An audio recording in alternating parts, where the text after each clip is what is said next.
Beatbox into the microphone like so.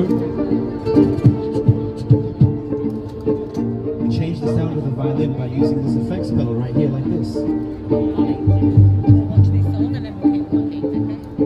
Control it all with the feet.